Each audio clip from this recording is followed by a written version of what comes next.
Hey everybody, welcome to the Orange and Brown Talk podcast. Dan Labbe with Kay Cabot, Ashley Bastock, recording this here on Tuesday. It's about 4:30. You'll also hear from Lance Reisland today. He's going to look back at the film from that Jets game so that you don't have to.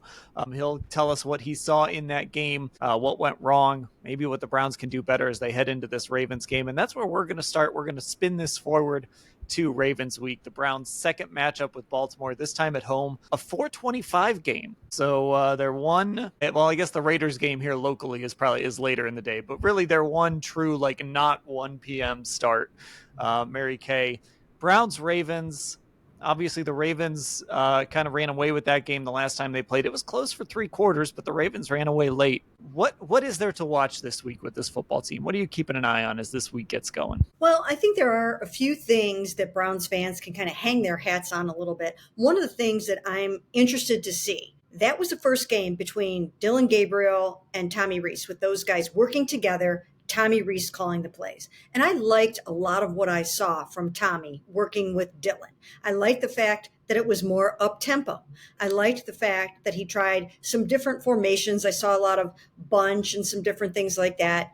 I liked the fact that he used Malachi Corley on a couple of jet sweeps and tried a few other things with Malachi Corley, and I think they should continue to do that. They stuck with the run even when it was tough sledding. And they moved Dillon around in the pocket and got him outside, and they got him on the run. And he actually ran pretty well. I mean, on that last field goal drive, he had scrambles of 19 yards and 15 yards. So he can move when he needs to. And that is a hallmark of the Tommy Rees defense, is that QB movement. So I am looking forward to seeing more of those two guys working together now that they have that one game under their belt. They can go back to the drawing board, add in some things or fortify some things that worked, throw out some things that didn't work very well, shore up the blocking schemes because that is a problem, and try to figure out how to build on some of the stuff that happened against the Jets, which I was impressed with, at least some of it. Obviously problems, growing pains, but there were some things that they can develop. Yeah, I agree. I thought they did some interesting things. Right from the start, their first 3, and obviously that drive didn't go very well, but that whole first drive, they were in 11 personnel. And that's obviously something that they have, they've been very heavy this season. So I thought that was interesting. I haven't seen how much they were actually in 11 versus 12, 13 in that game, but we saw that early. They have at least figured out a way to use Malachi Corley. Like Kevin Stefanski's been trying to make these end arounds and funky plays work for years, and Malachi Corley has been able to contribute in that regard. So that was interesting. And look, there was that one play where Dillon overthrew him. That would have been a big chunk play. That would have been a big play for Corley, maybe even a touchdown. So Ashley, I do feel like there was some meat on the bone there against that they left out. That they left on the field. So let's see now what Tommy cooks up in game number 2, to Mary Kay's point, now with a little more tape with Dillon Gabriel, having kind of been in that headset for 60 minutes with Dillon, kind of figuring out what they can come up with, because I do think there were some interesting things from Tommy in that game. Yeah, I do. And I don't feel like how I think we all felt last year when Kevin handed the play calling over to Ken Dorsey, where it was just very apparent in that sort of spread style system that it was not working, right? And there were 2 different, I think, philosophies at play there, and that's a big part of why it never worked. I mean, I think those Ken Dorsey offenses have obviously struggled in recent years, but this did not feel like that to me. And it feels like, again, it's a small sample size. It's just one game. It was the first game. You still do have a lot of young skill players on offense. But I think the one thing that was encouraging was really, for me, the fact that this was Jeudy's best game of the season in terms of number of receptions and yards. He obviously caught his first touchdown pass. I think it's so important for this offense to get Jerry going in a tangible way. And I thought we saw with Tommy's play calling that concerted effort to get him the ball early. And that's the Lance Reisland players over plays philosophy. I think that it's important to get with a guy like Jerry Jeudy if you want to find success in this offense. I keep thinking back to that Joe Flacco quote from earlier in the year, like the offense is going to go how Jerry goes. And I still think so much of that is true right now. Yeah, and I think there's still some untapped things here. Like I was just randomly thinking about this today. Like week 1, They didn't have Quinshon Judkins. They had Dylan Sampson out there as their featured back for the most part, and they weren't able to run the ball in that game. But they sort of replaced the run game with these quick passes to Dylan Sampson, right? And we haven't really seen much of that since. Now maybe defenses are looking at this and saying, hey, when Dylan Sampson is out there, we can handle the run game. Just make sure they're not hitting these swing passes to him or whatever. But Mary Kay, there's things like that I wonder, can they start getting Dylan Sampson more involved? Can they start getting some of these other guys, now that they've sort of gotten Jerry a little bit back on track? Can they start getting some of these other guys a little more involved? Some guys that maybe we just haven't seen to this point. And I know there are still some deficiencies in the receiver room and there are still some depth issues, but I still feel like there's a few guys that that maybe Tommy can figure something out with. Yeah, well, first of all, this was Cedric Tillman's first game back after a 4-game absence with a hamstring injury. And I'm sure he was knocking off the rust, and he doesn't really have very much chemistry with Dillon Gabriel. That was obviously his first game with Dillon Gabriel. So that didn't go exactly like they hoped it would go. He was targeted 4 times, caught 2 for 11 yards. There's a lot of meat left on that bone. I mean, they need more production from Cedric Tillman, and I think they're going to make a concerted effort to get him the ball a lot more. For him to only get 4 targets and for Jeudy to get 12, that's too much of a disparity there. So they need a lot more of that. And then I do think that I still think I would get David Njoku more involved in the passing game. Okay, he's your blocker, he's your blocking tight end, but he still creates a lot of mismatches. And he only got 2 targets in this game. One of them was the 9-yard touchdown catch, but 2 for 2 for 21 yards. That's really not enough for David Njoku, in my opinion. I think that there's still more that you can mine there from him. And then Harold Fannin, he struggled early on in the game. Those 2 guys, Dillon Gabriel and Harold Fannin, they really weren't connecting early on, and then it got a little bit better after that. But I think there's a lot more that can happen. But the first thing that they're going to have to do is they're going to have to figure out the protection schemes. They've got to get Dillon Gabriel protected better than that, and they have to keep him upright. And so that's something that they're going to have to go back to the drawing board a little bit on. And if they have to do some chipping help, if they, whatever they have to do, they're going to have to get that figured out, because the offensive line isn't performing the way anyone really hoped it would. That was the second time that Dillon Gabriel has been sacked 6 times this year. That's way, way, way too much, and also leads me to believe that, maybe it could be worse with Shedeur Sanders back there with a struggling offensive line, knowing that Shedeur is not even anywhere near as mobile as Dillon Gabriel is. So that could be a method to their madness as well.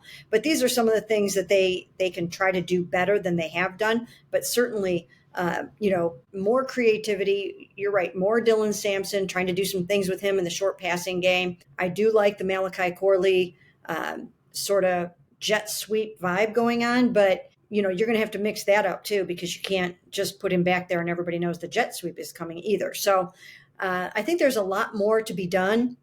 And I feel very strongly about the fact that a lot more needs to happen between Tommy and Dillon over the next few weeks. Yeah, and the other thing that I like about the Corley thing is you found something a guy was good at, and you've been emphasizing it. That's good stuff. And then Ashley, you were there when Jerry talked after the game. He mentioned on that touchdown, Tommy kind of recognized how they were playing these crossers, and he sort of built something off of that to get that touchdown pass. So that's good stuff. That's good sequencing. That's good adjustments, all that stuff. So what are you thinking about, Ashley, as we head into Ravens week here? Yeah, I'm kind of, I'm going to say this and it's going to sound very broad and funny, but I am thinking about the Ravens season in general this year, because these 2 teams right now, it's so interesting, right? At one point, they're both in the bottom of the barrel in terms of the AFC North rankings, but the Ravens have come out and have won 3 in a row now. They're 4-5. For Browns fans who haven't been paying as much attention to this team, there really is the Lamar Jackson of it all too, because Lamar got hurt in week 4, had a hamstring injury. There was also all this drama that, Browns fans may have missed about the reporting of the injury on the injury report, and the Ravens getting fined and all kinds of stuff with this injury. But he's been back now for 2 games. Again, they've won their last 3. And to me, it just kind of feels like they took this quote unquote easier part of their schedule, the Bears, the Dolphins.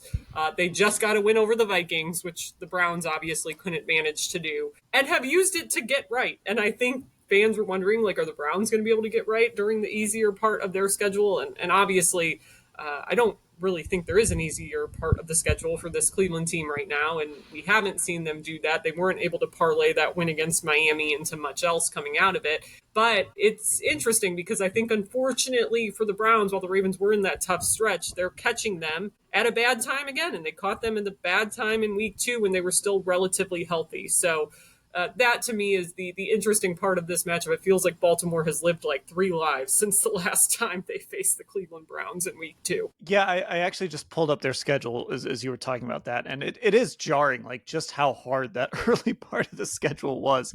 They opened with Buffalo. They had to play Detroit. Obviously, the Browns had to play some of these teams too. They still have to play Buffalo, but then they had to play Kansas City, Houston, who has a really good defense. Like, if nothing else, their defense is awesome. And the Rams, of course, are having a great season. Like, that's a brutal schedule going into the bye. But now, I mean, you look at what they have left. They have the Browns still. They've got the Bengals twice. They've got the Jets on the schedule. They play Pittsburgh twice. I don't know if the Steelers are good or not. Those will be good games, though, because it's Ravens Steelers. They do have to play the Patriots and the Packers still. So there's a couple tough games on there. But you can kind of see, Mary Kay, now with healthy Lamar Jackson, why this team, even though they were struggling, even though they were right there next to the Browns in the standings a lot of the time, why even last week, or I think even 2 weeks ago, they were the favorite to win the North, and nothing has changed. They are still the overwhelming favorite to win this division. That's right. And I was thinking about this today, and I wrote about it in something that I wrote today. The fact that, think about if the Browns had defeated the Jets to improve to 3-6, they would be heading into this game against the Baltimore Ravens at home with an opportunity to both come out of that game at 4-6. And the interesting part about that is the fact that the Steelers, it just seems like, they're springing leaks and having issues, and they're struggling over there. And they might end up coming back to the pack, and the rest of their season might not go exactly the way that they want it to. And the Browns had a prime opportunity to remain in the conversation. Even though people laughed at me when I would talk about that and say that, it's not like they're in the AFC South where the Colts are 8-2 right now. Everybody's bunched up. It's a very muddled AFC North. And if they could have just won that game, this would have set up to be an enormous football game Sunday at Huntington Bank Field, as crazy as that sounds at this point in the season. But that is the honest to God's truth. And, now they're scratching and clawing. I mean, their chances of making the playoffs right now are less than 1%, according to the New York Times draft playoff simulator. And it just doesn't mean what it could have meant if they hadn't given up 2 kick returns for touchdowns in that game. I mean, so bizarre how the margin for error is so slim in this NFL, because they could have come home. I mean, let's face it, they cannot win on the road, and they struggle on the road. But at home, they would have a chance even against the Baltimore Ravens because of their defense. So they blew it. They blew that prime opportunity. But I still think that they're going to dig deep and find the motivation to go out and try to knock off these Ravens at home on Sunday and try to still make something of their season and salvage something of their season.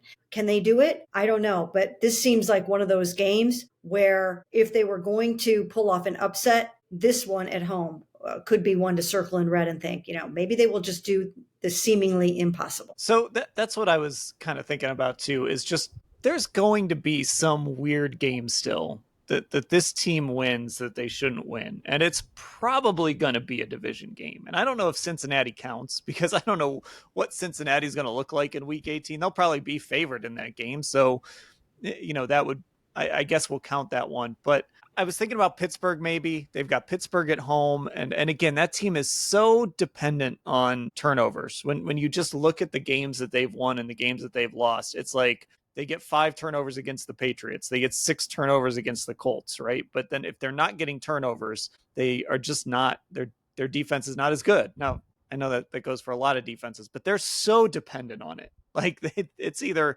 they get turnovers and win, or they don't and they lose.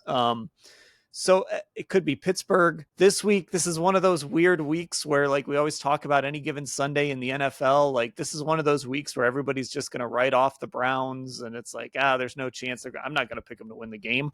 There's no chance they can win this game on Sunday. But we do know that they've been able to sort of contain Lamar Jackson. They've done pretty well against Derrick Henry over the years. So there is a formula there, and Baltimore's defense maybe is getting better and getting healthier, but it's not, this isn't the 2000 Ravens. So Ashley, I'm trying to talk you into it. I'm trying to talk you into an upset here. There's going to be a weird game, and it's probably going to be at home. This team is going to win some game they have no business winning, and it's probably going to be a division game, and there's only a couple of those left anyway. I mean, look, this was a bad football team last year, and 2 of their 3 wins were against these Steelers and Ravens at home when no one thought they would win either game, and they came out and they did it. I 1000% agree. There is going to be that game in the rest of the season. There might be 2. Maybe they would find a way to get both the Ravens and the Steelers yet again. I do think it's rare that we would see them get totally shut out in this division. Now,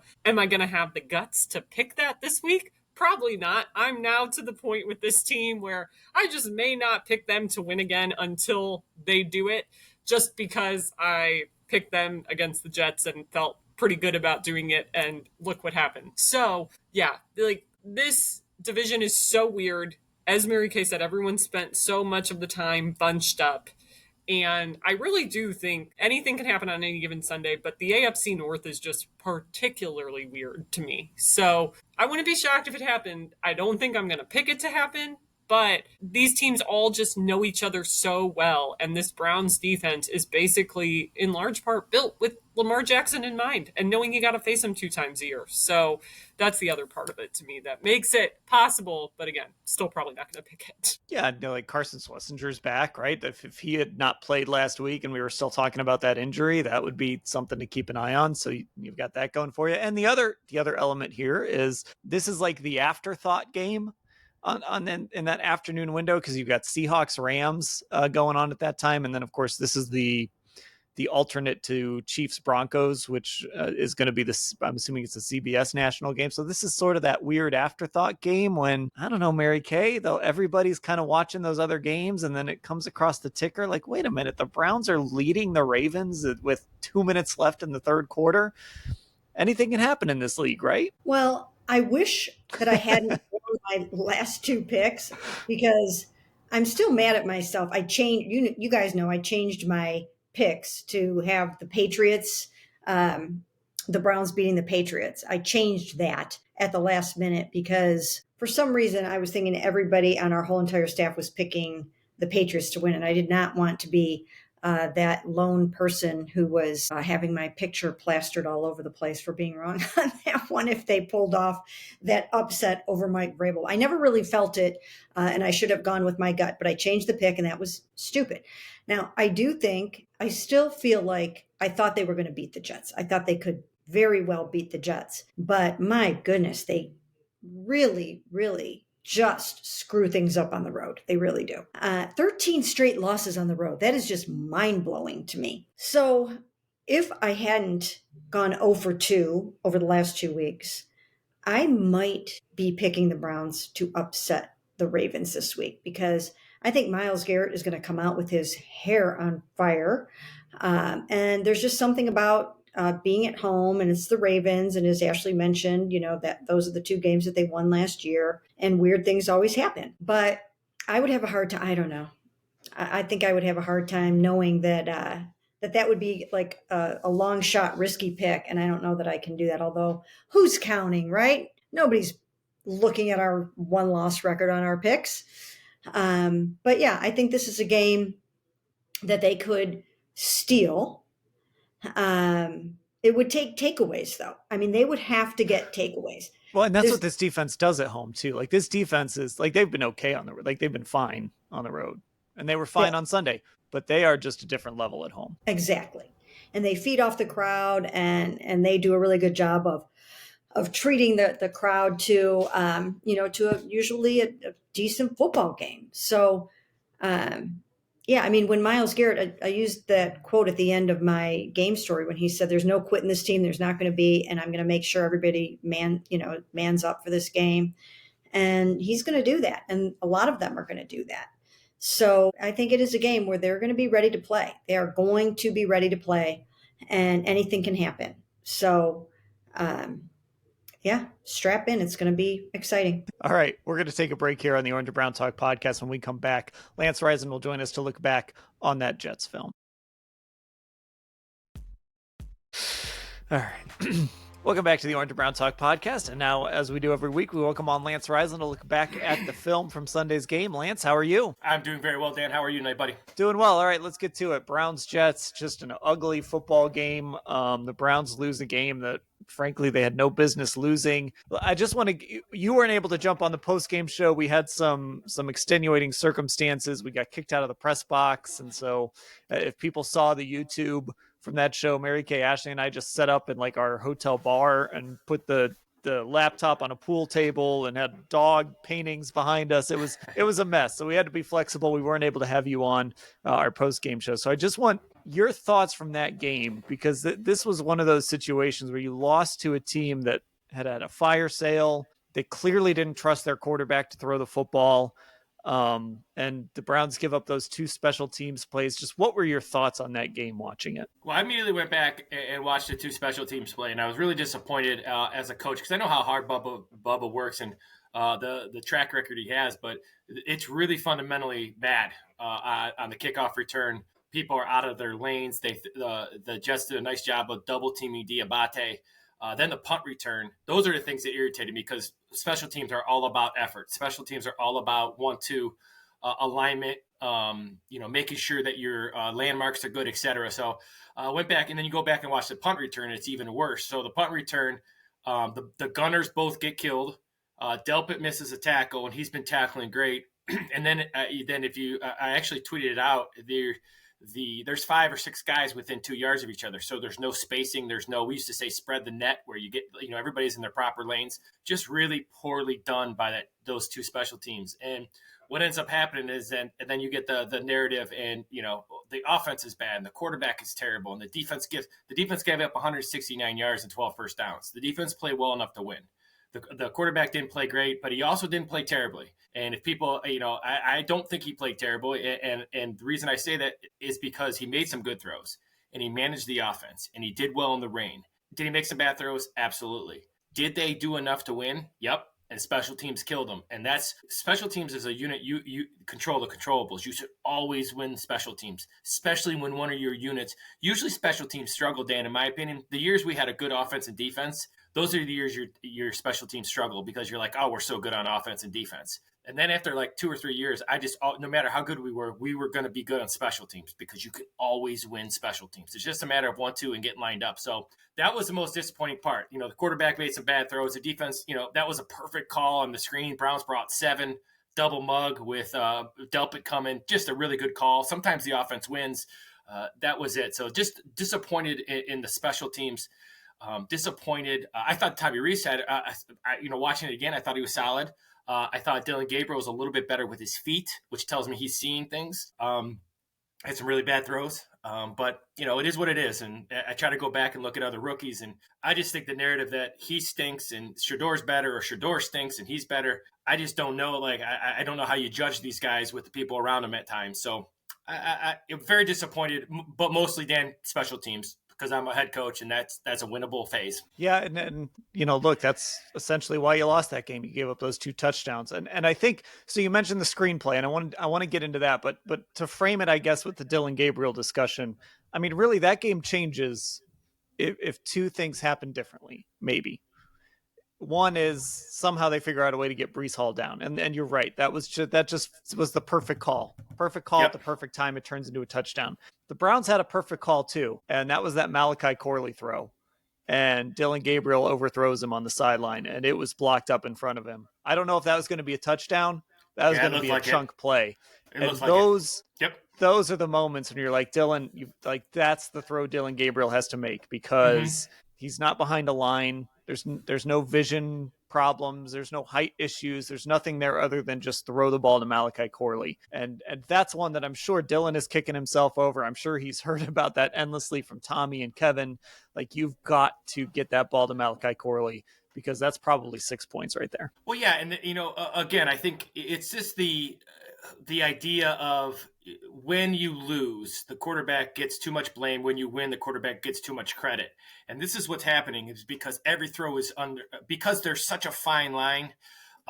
That's what ends up happening, is because when you look back, I think it was a touchdown because there's no one left. They got the guy blocked. They got another guy out front. Corley's really shown the ability to get upfield and break tackles and et cetera. So it was just call it like you see it. That's just a really bad throw. And those are things he's got to do. Those are throws he's got to make. That was a layup, and he missed a layup. And that when you miss those, everybody gets to say, everybody gets to write your narrative. And I once again, I think Dillon Gabriel I still think he's a starting quarterback in this league. I still think he didn't play terrible. But I will say this, the thing that was one of the ideas of Dillon Gabriel has not been impactful as I thought he would be. So I will argue with anybody, and I will show everybody on the film how he's not terrible, but I can also show you how he's not impactful. And that's what he's got to be moving forward if he's going to keep this job. Here's another topic we've talked about a lot, and I know you were tweeting about this too a little bit today or yesterday. What's going on with this offensive line right now? Well, so I've been watching the offensive line, and for so long, it goes back to, remember when I used to talk about Callahan, the why? So the why of all right, you get a 5-man blitz. So it was a 5-man blitz with a wide 3, a wide 5. So the guard has a 3 on each side. The tackles have the 5 on each side. And they brought Sherwood in the front side A gap. Well, that's a 5-man pressure. So we used to call that Arby's, right? 5 for 5. So our offensive line would go Arby's, Arby's, Arby's. I'm an Arby's guy, by the way. That's good. I like that. So, that was a call they made up where they would just say, all right, now center can't help because he's got to block the mic, but it's an Arby's. And Posick slides to the 3 technique. And you don't know if that's if they were sliding that way. It's not really a blame on anybody. It was, why did it happen? Somebody didn't do it right, either coaching or the players or whatever it is. Somebody didn't do it right. Then you're looking, I'm going to tweet a couple things out tonight and tomorrow as well. There's a couple, the double teams aren't what they were. There's no vertical displacement on any double team whatsoever. So what ends up happening is that you're getting those runs that are kind of getting clogged up in the middle. And what's happening, especially with Posick, it's hard to double a 2-eye that inside his shoulder without the help of the guard, because you have to snap the ball. So the defensive tackle, think about it. He's snapping it up through his legs. He's got to reset that. The D tackle almost always has a step on you. So you got to really get movement from that guard. And they're just not getting a lot of movement. There's a lot more free runners than there ever was. There's misses on the second level. There's just some fundamental things and some coaching things that they're missing. And once again, none of these guys in the NFL are stupid. And the players have to be held accountable as well. It's just, it's like the offsides and all the different stuff that everybody's got their hand in it. And it's really bothersome watching the film, just going, God, there's just a lot of misses right now. Misses that you didn't see in years past. All right. So I want to say this phrase here, and I want to get your reaction, because this happened on 2 plays. It happened on the 3rd down before the fire drill, which, by the way, was really impressive. It's either that fire drill or the one the Chiefs did. I forget what primetime game it was. Those were the most impressive fire drills of the season. Yep. So credit to Bubba Ventrone on that, by the way. Yep. But I want to throw this at you. It happened on the 3rd down play, and then it happened on the 4th down in the 4th quarter. Dillon Gabriel takes sacks. And I think it's really easy to say, and this is how I feel, like you cannot take sacks on those plays. Is that fair to Dillon Gabriel, or is that on Dillon Gabriel? What happened on those plays? Yeah, I think it is on Dillon Gabriel. One of his things, he gets rid of the ball quickly, and to mitigate, to get rid of that size event, he's got to get rid of the ball quickly. And that's where he gets rid of it quickly, processes quickly. He's always had to do that because he's always been smaller. And when he holds on to it, pressure gets in his face. Now, the one thing that I'm seeing that I didn't see a lot in college, that I'm seeing in the last couple games, especially, probably because of the size of these guys combined with the speed, but he's struggling with A and B gap pressure. Now, all quarterbacks struggle with A and B gap pressure right in their face, but his eyes are going down a little bit more than I've ever seen him. So yes, those are on him. In fact, he has a couple open guys that he missed because the pressure, he can feel it coming, but he can get rid of it. But those are, once again, that's a rep thing. So it's absolutely his fault. But for me, it'll be more his fault if it continues moving forward, because you should watch the film and go, oh, okay, I got a little time there. I've stood in the pocket, not at his level, but when that A and B gap pressure, it looks a lot closer than it is. So, I think, if you ask Shador, I remember during camp, Shador would say, you feel that A and B gap pressure. It just feels like it's closer. And it really does. It just feels like it. So, yes, it's totally on him. But I will absolutely be critical of him if it happens again, because hopefully he sees that on film. Sometimes you get Phillips is a 300-pounder and he's pushing Posick back. Posick was in front, though, and that's what he's got to work on. Yeah, those are on him, absolutely. So let's also talk about those two costly mistakes on the final drive. The first was the hold on Devin Bush on Jeremy Ruckert, and that was a play that again, I said it earlier, the Jets clearly did not trust Justin Fields to throw the football in that game. I mean, they called a draw play on 3rd and goal from like the 11-yard line. So he wasn't going to throw the ball on that play. And then, of course, the most egregious mistake was Cam Thomas jumping off sides on that 4th and 5 when everyone in the stadium, even Cam Thomas, everyone knew that ball was not going to get snapped. And I've said this before, me and the guy I was sitting next to, he said, they're just going to run into the punter on 4th down. And I said, or they're going to jump off sides here. They jumped off sides. How much of that is like the player? How much of that goes on the coaching staff? How much, because on the one hand, it's like Kevin Stefanski didn't jump off sides. Jim Schwartz didn't jump off sides, right? Like that was Cam Thomas. And we've seen him make other mistakes too. He ran into the punter in Baltimore in the one game. So how much blame do you put on the players? How much blame do you put on the coaching staff in that situation? Well, everybody's accountable. But I will say this, everybody said they're undisciplined. That's more of situational awareness. And that comes down to there's got to be, for me, it's did you cover in practice? And I've told you this before. I love going to every practice in summer camp, and I try not to miss one day. And the reason I don't miss one day is because for questions like this, I've seen the Browns work on that. The May Day, the fire drill, Browns call it May Day because we watched it. We watched it live for 2 sessions one day, May Day, one where they had a timeout, one where they didn't. I saw it twice this year in camp. So the May Day thing, they executed perfectly. Those offside penalties, for me, that's situational awareness. And I've seen the coaches go over situational awareness. Now, the reason I think everybody's involved, because those are things you have to address immediately. You see Kevin yelling, watch the ball, there's no snap. But the situational awareness as a football tells you, for me, the Bush one is more egregious than the offsides because Cam Thomas is excitable. I understand that. That's the defense they run. There's no exception for it. There's no rule. I'm not excusing that. But to hold a guy in a corner route that Justin Fields isn't going to throw, that's more when you got safety help over the top. That was a little even worse to me. So I think everybody is involved. Now, I will say this. For me, 2 things. One is I think it's more the player's fault. 2 is you're the head coach. Everything rolls down. You signed up for that. And as a head coach, you sign up. So everything that goes wrong is your fault because you're the head coach. And especially in the NFL, you get paid the big bucks. You make the decisions, etc. So it comes down on Kevin. Everything does as a head coach. But for me, that's more of a player. You've got to have situational awareness and you got to understand the down and distance and what they're trying to do in the situation, all that kind of stuff. So that would be my answer. Everybody's involved. I think it's more on the player, but it always is the coach's fault. And that's what you sign up for. As a coach, a coordinator, and a quarterback, you sign up for what's happening to the Browns right now. And I do want to, I misspoke. I said he ran into the kicker in Baltimore. It was in Pittsburgh that he ran into the kicker just in that second half series. So I thought I said that wrong, looked it up. It was in Pittsburgh. All right, cleaning things up here on the Orange and Brown Talk podcast. Let's get to something a little more fun here. Lance, it's Tuesday. Let's lighten things up a little bit. We're going to do our question of the week. So I'm going to try to explain this here. Let's make sure I got this concept right. So this is sort of a blind. You're smarter than me, so this is important that you explain it. This is sort of a blind resume thing that we're going to do. So we're going to pick teams like we did a few weeks ago with our historic teams. We're going to pick teams: quarterback, running back, wide receiver, and then D-line, linebacker, corner. The way we're going to do this is Lance is going to put all 32 teams into whatever ChatGPT or something and put them in an order. All random, yep. Yeah.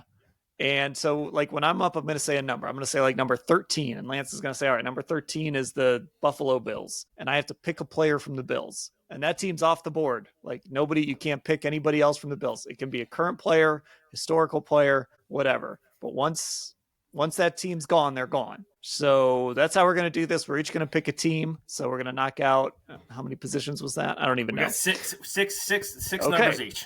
All right. There we go. I'll keep track of the numbers and who we pick. I'm trying to keep track of this. And all right, then you got your... And then we'll see we'll see what fans think. All right, yeah, let's do it. Let's go. I got the random shuffle for both of us. First? Who's going first here? So you're gonna pick a number. Okay. By the way, Lance stipulated this is off the top of my head. So like if I get a team where I'm pretty confident that I remember like a linebacker from that team that I liked, I might just take that linebacker. Because I remember there's probably some other positions I remember better, but yeah. All right, so you're always going to call the number because I got the teams in front of me. So of course. You always call the number, and then obviously, so you'll call the first number and you'll pick, and then obviously I'll go second. All right, so you're up. Number 7. Number 7 is the Tampa Bay Bucks. Ooh, okay. Well, shoot, I think I have to do it, right? I'm going to make sure that I'm not forgetting somebody that I really want to pick from them. I'm just going to take Tom. I'm taking Tom Brady. Oh, you're taking him as a Buck. That's okay, but that's cold. Am I taking? He did win a Super Bowl in Tampa. Yeah, but I think you could take Tom anytime you want. He was great. Okay. 50. So the players off the board, right? Bucks so like Tom is Tom, but the Bucks are off the board, but the players off the board too, right? Correct. Okay, just making sure. Yep. So it's not like if New England comes up, you can't be I also want Tom Brady. Okay. No, it's player. Yeah, obviously, I got you. Okay. Very few like that. The guys hopefully we pick will be on multiple teams, but it could happen for sure. All right, you're picking my number. So the number I'm going to pick for you, we're going unlucky here. We're going 13. 13. We got the Atlanta Falcons. Oh, I'm going primetime. That's good. DB. Primetime at the DB. Shoot. Okay. So wait, I'm sorry. We're going quarterback, running back, wide receiver, right? Just think about all the levels. I'm putting together my sheet here. Okay, I'm just making sure I'm not forgetting one. All right. Don't be searching. I see the eyes. I'm putting together my Google Doc here, so I remember the numbers I picked and I remember the players that we picked. So you went. Who did you go? You went with you went with Dillon. Okay. All right. So Dillon is off the board. Okay. Let's go with number 20. Let's get. You know what? 21. All right, we're gonna go Arizona Cardinals. Jeez, Arizona. Oh boy.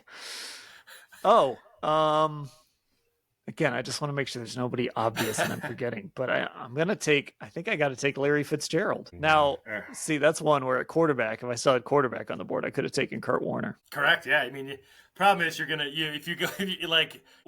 coming as you get to the end here, it's going to be a little tougher, no doubt. Sorry. All right. So we've got Tampa off the board. We've got Atlanta off the board. And now we have Arizona off the board. I'm keeping track of a lot of things here on this sheet. Yeah, I got the teams as well. So here, okay, I'm keeping track of 7, 13, all right, 21. So now let's go. You know what? Top of the list. Let's go number 1. Number 1, we got the Cleveland Browns. Oh, I'm going Jim Brown at give me my running back, Jimmy Brown. That's a good one. Yeah, that's a no-brainer right there. Gotta do it. All right, number 1 is out. All right. Well, I don't know if you caught this. After you picked Dillon, I went 21. So after Jim Brown, I'm going to go number 32. 32. We got the New York Jets. Let's see. New York Jets. Who do I like on the New York Jets? That's like, oh, you know what? I want to take my defensive back right here. Give me Revis Island. There's a lot of ways you can go with the Jets, but yeah. I'm going. You got the Giants, not the Jets. The Giants, not the Jets. Giants. I thought you said Jets. No, I said New York Giants. Oh, well, it's Lawrence Taylor. Yeah, I know. First of all, I was like, did he get traded? No, I'm like, no, wait a minute. All right, we're calling him a linebacker, right? Yeah, you can go linebacker. You can go D-line. We're not doing I think we did edge rusher last time, but we'll call him a linebacker. Okay. Yeah, you can flex that one though. That's okay. Okay. Listen, I'm going to go back. I'm going to go back and listen to the tape. I think you said Jets, but no, I'm happy. that it's the Giants. I could. There's no doubt I could have because we were talking Jets, so no doubt. All right, I'm up. Okay, so now we're gonna go. I can't go 56 because there aren't 56 teams. So I will go number 5. 5. We got the Baltimore Ravens. Ooh. There's a couple I want here. Let's go linebacker. Let's go Ray. That's a good call. That might have been where I went here. Ray Lewis. Yeah. There's a couple that I was thinking there. All right. So real quickly here, who do you have? All right. So I got 7th. I got the teams here because I got them. So that's all done. So I got Jim Brown, Ray Lewis in prime time. You got Tom Brady, Fitz, and LT. Okay. So you just keep coming up. I still need a running back, D lineman, and DB. You still need a quarterback. Yep. wide receiver, And and D-line. Okay. All right. All right. So let's go. Let's see. You just picked Ray Lewis. I've already done 5. So let's go 2. All right. Ooh, Eagles. Okay. Let's see. Eagles. Fly, Eagles, fly here. Where do I want to go here? Oh, you know what? I still got my D-line open. You do? I got Lawrence Taylor sitting there at linebacker, and he's going to get to rush the passer with Mr. Reggie White. That's a solid one. That's a pretty good. Better get inside. I'm going to run inside against you. That's what I'm going to do because the edges are pretty secure. Well, you do have Jim Brown, so Yeah, I think you'll be doing all right. I'll be getting A and B gap with Jim Brown. All right. That's fair. By the way, hand up right now. This is luck of the draw. I'm probably going to pick a team that I'm going to forget. But I still have DB on the board. You got to go current then. You got to go. Yeah, that's the thing too. I know everybody. I gotta go current. I'll have to go in my. I might sneakily be googling DBs here. So okay. Let's see. Let's go number 9. Number 9, we got the Raiders. Oh, do you still need a D lineman? No, I got D lineman. No, I do need D line. You still need a receiver too, right? I need a receiver. Yeah. Oh, this is a really good team to have for what you need. Yeah, it's good. Bo Jackson would have been a great pick here too. Yeah, I'm gonna go. It's a tough one. I know. All right, so I might go off the charts here just because I love watching him play. Okay. No, I'm gonna go Lyle Alzado. I love Lyle Alzado. I'm going Lyle Alzado. That's good. So it's funny because one of the names I was thinking was Howie Long. Yeah, Howie Long. If you've ever heard Howie Long get interviewed, he was like roommates with Lyle Alzado or something, or they were really close. He loves talking about him. Yeah, I'm gonna go Lyle Alzado just because I got Lyle, Ray, and Primetime. We got a lot of questionable characters, but we can fly around on defense. All right, let's see what number we got here. I haven't done many teens yet, so let's do Go ahead. So you got You got running back. So I still have running back and DB on the table. Running back and DB, and who did you pick? So who did I have there? So 9, I got right. All right, 9 was just the number I just picked. Yep. All right, I'm ready. 17. 17, the Miami Dolphins. All right, Miami Dolphins. This is I need a running back and a DB. I'm gonna forget some Dolphins DB. This is gonna be bad. Oh my God. How did I end up with a Dolphins for this one? Who am I forgetting, Lance? Who am I forgetting at defensive back for the Dolphins? Can't help you there, my friend. You have to. It's a tough one. Oh my God. Can I pass? Can I let the clock run out on my pick here? I'm going double pick. You missed your time. I don't even, you know what? I'm doing it. I'm Googling Dolphins. DBs. Dolphins. Hold on.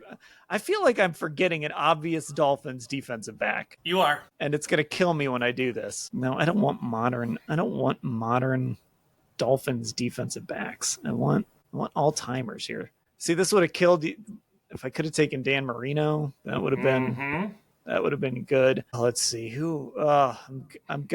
This is gonna be bad when I see the name. When I find somebody that I really like, it's gonna be bad.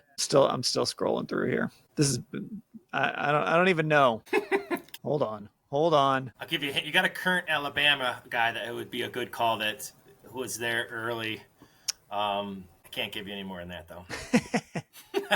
Oh, here's one. Okay, hold on. I might have just come across somebody I want to pick. No, I don't want to pick him. Let's see. All right. I think I'm gonna handle defensive back here. Man, I don't know. You're gonna say some name. And it's gonna kill me. I'm gonna go Patrick Surtain. That's what I was thinking. I think that's your best bet. Yeah. I can't. And am I forgetting a running back? I think they've been okay. I think they've had running backs. I mean, Mike Allstott would be a running back you could take. Did he play for them? Yeah, Tampa. No, this is Miami. Oh, you had Miami. Oh, I'm gonna lose my mind. That's why I'm off. Yeah, Surtain, Miami. I wouldn't have taken him anyway. Yeah. You missed the ultimate. You missed Larry Zonka. What do you think? Oh my God! I was thinking the whole time. I'm like, yeah, you're missing somebody. You missed Zonk, man. What are you thinking? My daughter is in the marching band for Stowe. I walk by the Larry Zonka plaque at the stadium there multiple times all the freaking time. And somehow I forgot about Larry Zonka. That's bad. That's a I bad knew there one, was going to be somebody that stumped me. I'm bad with the Miami Dolphins. That's all there is to it. Well, you took my guy. That's the problem. That's the only thing I was thinking about. I was hoping I was going to get my guy. All right. Okay, we're going to go with number 24. 24, we got the Indianapolis Colts. Oh, Johnny U. It's good. That's good. So what do you have left now? I have receiver, and you have running back. Okay. All right. So now we're gonna go. Oh, I better nail this one. You better. I can't believe I missed Larry Zonka. That's terrible. This is why doing these off the cuff. That's why there was no research done here, by the way. This is completely off the cuff. That's why I got to send it to you early. Okay. I'm honestly fine with not being sound on Miami Dolphins history outside of Dan Marino. I have no regrets about that. Let's go number 3. Number 3 is the Seattle Seahawks. Marshawn Lynch. You're going Lynch. Nice. All right. Nice. And one more here. All right. One more. I got a receiver I got to get. All right. Let's see what you got. So we're going to go with number... I gotta come up with a bad number here for you. Let's see. Number 20. See, there shouldn't be these pauses with me just picking a number. This is how indecisive I am. 27. 27 would be the San Francisco 49ers. Yeah. What position do you need? Receiver. Oh, come on. Jerry Rice. All right, so our teams consist of, for Dan Labbe, at quarterback Brady, running back Marshawn Lynch, receiver Fitzgerald, D-line Reggie White, linebackers LT, your corner Surtain. I got to throw the ball because I can't run it against you. All right, for me, I got Johnny U handing off to Jim Brown, throwing to Jerry Rice. Ooh. Defensive line, I got Lyle Alzado. Then I got Ray Lewis in primetime. I don't like my chances in this one. Now my pass rush, Johnny Unitas has never seen pass rushers like this. I'll tell you that. He's not. He's going to have to get his black high tops going. Good luck. But I like my chances against Surtain. That's what I'm going to tell you right now. Yeah, I know. I wish it would have been the Jets because I'd have been real good on defense if it would have been the Jets. So you have 28 is the Jacksonville Jaguars, and 25 is the Titans. So I was like, when you said 20, I'm like, uh-oh. I was so close. And then you went with I'm like, hopefully he picks the 49ers. And then you did. Life is good. All right, I'll have these close, and we'll see what everyone thinks. Because I think I thought you had the better team before. I'm going to be honest with you. I think I go in as an early 7-day favorite. I'm a 3.5 point favorite early on, I think. You're a favorite on this one. All right, Lance. Good one as always. We are going to wrap up the pod there. Find us on our socials, Orange and Brown Talk on Instagram, Orange Brown Talk on Twitter. Find our YouTube channel, Cleveland Browns, on cleveland.com. And, of course, get subscribed to Orange and Brown Talk, Apple Podcasts, Spotify, or wherever you listen to your podcasts. For Lance, Mary Kay, Ashley, I'm Dan. Thanks for listening, everybody.